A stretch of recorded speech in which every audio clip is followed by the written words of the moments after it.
Ya semua orang butuh, tapi beliau memikirkan bagaimana orang-orang di Indonesia ini supaya pasal kaso ini beliau bisa kenalkan seluas-luasnya. Jadi beliau itu cari murid sana sini sampai sekarang menjadi 12.001 yang terakhir di tahun Desember 2021 kemarin ini sudah tercatat kurang lebih 12.001 pas trooper di seluruh Indonesia dan sebagian ada di luar negeri seperti itu.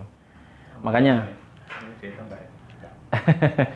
yang sudah daftar masanya sudah ikut basic terhitungnya seperti itu ya. Kemudian beliau ini juga menguasai ilmu silat ya, bisa dibaca sendiri seperti itu, dan 50 ilmu terapi. Jadi pasal kaso ini merupakan perasan dari seluruh ilmu yang beliau kuasai. Kemudian dari 50 perasan ilmu ini kemudian beliau ini merumuskan ketika ketemu ilmu ini itu ada sesuatu yang beliau ini merasa kok ilmu ini belum sempurna gitu loh. Akhirnya beliau ini ada yang kok begini, setiap kasus selalu tidak selesai gitu. Akhirnya beliau itu merujuk ke Al-Qur'an. Ketika beliau membaca surat Al-Mu'minun ayat 14 itulah akhirnya beliau ketemu di situ. Nah, kliknya di situ bahwa kalau ingin menyembuhkan manusia maka harus kembali ke master yang membuat manusia, yaitu Allah. Lah Allah menurunkan apa? Al-Qur'an di situ. Di situ Allah sebutkan bahwa manusia itu dibuat dari nutfah, alaqah, mudghah, idhoman, fakasonal idhoman lahman, dari segumpal darah, segumpal daging, ya, kemudian aku ciptakan tulang belulang, kemudian aku bungkus rangka itu dengan daging seperti itu. Sehingga beliau menyimpulkan bahwa dengan metode ini, dengan berujuk pada Al-Qur'an itu, dibantu dengan hadis-hadis yang lain, akhirnya dari ilmu inilah muncullah pasal kaso ini. Ya. Sebelumnya sebenarnya namanya bukan al-kaso, banyak sekali sebenarnya namanya. Ada sekadaik, metode, sebagainya, jadi macam-macam. Jadi Ustaz Haris ini memang masa kecilnya suka sakit-sakitan. Jadi beliau ini mau mencarinya kan ketemu di sini. Ya itu ya. Jadi jenengan hari ini beruntung bertemu pas ini, apalagi sudah sering diterapi dan ada perubahan. Perubahan itulah yang harus jenengan ceritakan dan jenengan harus belajar di situ supaya membantu orang lain juga jadi amal jariah. Kira-kira siap nggak Pak? Kira-kira? Siap ya? Insya Allah ya. Nah itu harapan saya. Ayo kita itu mati sewaya-waya loh Pak. Kapan saja mati loh. Tapi bagaimana kita ini mati tapi rekening kita itu terus jalan. Kan sudah tahu semua kan? 3 hal yang tidak akan putus kan? 1, amal jariah. Yang kedua, anak yang mendoakan orang tuanya. Yang ketiga, ilmu bermanfaat. Ini ilmu bermanfaat nggak Pak? Bermanfaat Pak. Ngajarin orang jadi taat kepada Allah. Walaupun dia punya skill, tidak sombong seperti itu. Jadi benar-benar terbantu sekali. Pak Andi, moga masuk, silakan. Oke, ini ya Pak sekelumit ya. Jadi, ayo kita belajar sama-sama pas Pak dan dukung pas ini dan jadi bagian daripada ibarat kita kapal Nabi Nuh itu kita jadi penumpangnya Pak. Nanti saat ini benar-benar akhir zaman ini datang ya, kita benar-benar ada persiapan. Yang ahli kesehatan, yang ahli berkuda, yang ahli memanah. Nah, ini sedang kita dikembangkan semua. Jadi orang-orang Islam. Warahmatullahi wabarakatuh. Waalaikumsalam warahmatullahi wabarakatuh. Assalamualaikum warahmatullahi wabarakatuh. Waalaikumsalam warahmatullahi wabarakatuh.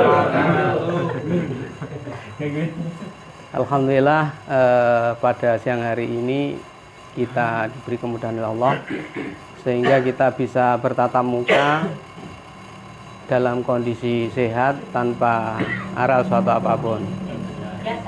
Kedua kalinya salam salawat marilah kita tetapkan kepada junjungan kita Nabiullah Muhammad SAW, yang mana karena upaya beliaulah dan para sahabat kita bisa menikmati indahnya iman dan Islam yang hari ini kita harap-harap syafaatnya nanti di yaumul akhir nanti.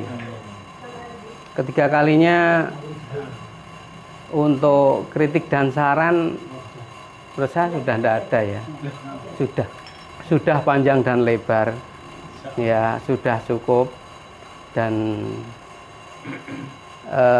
satu saja, dari beberapa yang disampaikan tadi ada peserta yang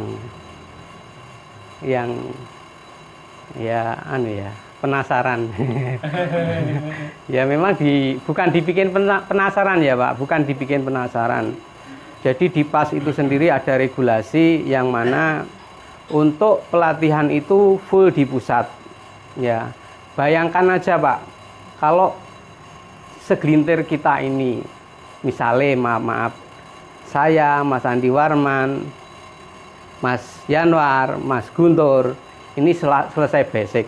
Mereka masing-masing punya daya kemampuan tangkap yang beda-beda. Bayangkan aja misalnya Mas Guntur nyampaikan, saya nyampaikan, Mas Yanwar nyampaikan, Mas Andi nyampaikan, bagaimana jadinya? Kacau Pak, belum lagi perang karo koncone dewi. Itu pasti terjadi, pasti. Nah, makanya dibikin regulasi untuk pelatihan langsung ke sana. Sifatnya ini pengenalan. Makanya tadi ada yang penasaran, apa kudu kiwa, apa kudu tengen. Makanya belajar ya Pak nanti. Jadi nanti untuk hentak kaki sendiri itu yang jelas butuh diagnosa yang tepat. Bahkan saya pun sampai hari ini yang notabene mulai 2019 akhir ya Agustus sampai hari ini per hari ya, saya per hari rata-rata 10 orang gitu aja. Sudah berapa ribu orang Pak yang saya tangani. Saya masih blank kadang-kala. Ya, saya masih blank.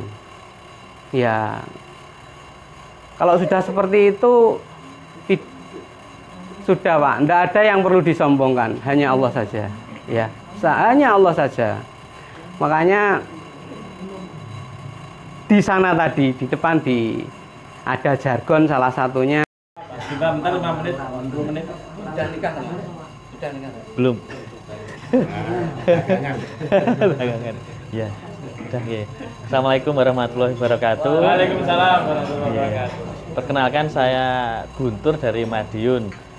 Jadi sedikit cerita aja, pas kemarin saya ikut di Basic Premium di Ayub Camp Klaten pusat. Di sana emang luar biasa. Jadi yang luar biasanya itu kenapa? Jadi saya sendiri sebenarnya kan basicnya di medis ya. Jadi bergumul dengan pengobatan, dengan dokter dan sebagainya itu setiap hari, hampir setiap hari menemui pasien, menemui dokter dengan pengobatan, dengan memberikan obat dan operasi yang berbagai macam jenisnya. Terus saya paham sedikit tahu, terus kemudian ada pas di Madiun ini saya berusaha untuk membuka wawasan saya dulu. Apa sih ini? Terus akhirnya pertama sosialisasi di sini, ketemu dengan Mas Yanwar dan rekan-rekan saya juga. Akhirnya saya berusaha, kok semakin lama semakin penasaran. Enggak, sebenarnya dari hati pun juga merasakan, wah ki nek medis jadi yuk ki kudune ada infeksi ning kene. Enggak mungkin di asma ini enggak semudah ini diselesaikan. Karena mungkin ada infeksi, ada gumpalan lendir dan sebagainya. Kalau secara medis kan seperti itu ya. Jadi saya membuka wawasan lagi, buka pikiran saya lagi. Terus akhirnya saya mencari tahunya sampai ke sana. Saya harus harus tahu dulu bagaimana sih metodenya di sana itu seperti apa. Akhirnya di sana di Klaten itu selama 3 hari. Dari hari pertama, hari kedua, hari ketiga itu memang banyak yang nggak saya tahu ternyata. Di luar apa yang saya pelajari medis dari secara basic medis itu. Jadi dari ya benar itu tadi, dari yang dari paling atas ya stres ya. Tulang dibungkus daging itu ternyata di situ menyimpan hal yang luar biasa. Terus akhirnya saya dilatih dengan supervisor di sana, bareng-bareng dilatih, diajarkan. Hari pertama memang full teori, hari keduanya di situ teori hanya sebentar 20%, yang selanjutnya full teori. Praktek. Full praktek ya betul. Full praktek. Terus di sana juga setelah itu ada yang terakhir itu yang luar biasa, ada validasi. Jadi setelah sesama teman ini saling memeriksa, saling memberikan terapi, kemudian di endingnya itu ada validasi. Nah disitulah ternyata menemukan hal-hal yang baru dari para perintis ya di situ ya. Namanya tim perintis itu yang dulu masih bersama dengan Ustadz Haris. Jadi mereka tambah luar biasa. Oh ternyata tambah yang yang nggak tahu, mungkin di dalam materi sebelumnya belum diajarkan di bagian validasi ini, loh kok ini. Akhirnya saya berusaha untuk apa ya, semakin penasaran dan pengen, lah ini ternyata dengan saya menemui pasien dengan Mas Yanuar, akhirnya dengan Bapak ini, kok asmanya semakin lama kok berkurang. Saya tanya juga apa tadi ya, agak berkurang, nggak seperti biasanya. Ya ini terus membuat saya lebih yakin lagi bahwa apa ya, saya berusaha nanti ya tetap masih belajar ya, jadi saya masih belajar di sini, membuka apa namanya informasi sedikit bagaimana saya di sana. Jadi di sana juga ada kita bermain kuda, memanah juga, diajarkan bagaimana cara berkuda. Ternyata berkuda itu nanti baik untuk apa, tulang belakang gitu. Nah, untuk mereposisi tulang belakang. Jadi akhirnya ya, seperti tulang ekor itu akan kembali ke tempatnya yang bagus, sesuai normal gitu. Ya.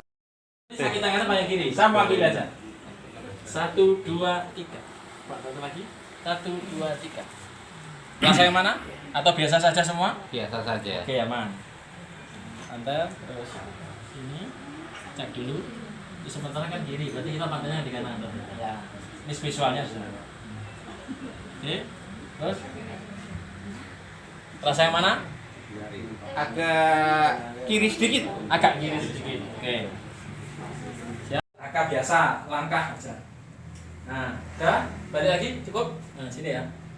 Ada level 2, dia harus di gedruk. Nah, ini mirip. Jadi sebenarnya ininya dulu, tumpetnya dulu, tapi hampir selisih berapa sekian detik gitu ya. Ditutup. Nah, ini tren posisi. Nah, tren posisi. Inilah saat melayang inilah kisahnya Nabi Ayub dulu begitu kan. Jadi kita kurang lebih gambarannya seperti itu. Kalau pasnya tidak tahu alam, tapi yang pasti kurang lebih seperti itu. Nah, ketika seperti ini melayang, Pak, ketika dek itu semua ini tulang pinggangnya itu apa? Kelangkang itu akan tersetel oleh kaki ini. Yang kendornya akan gini, grep.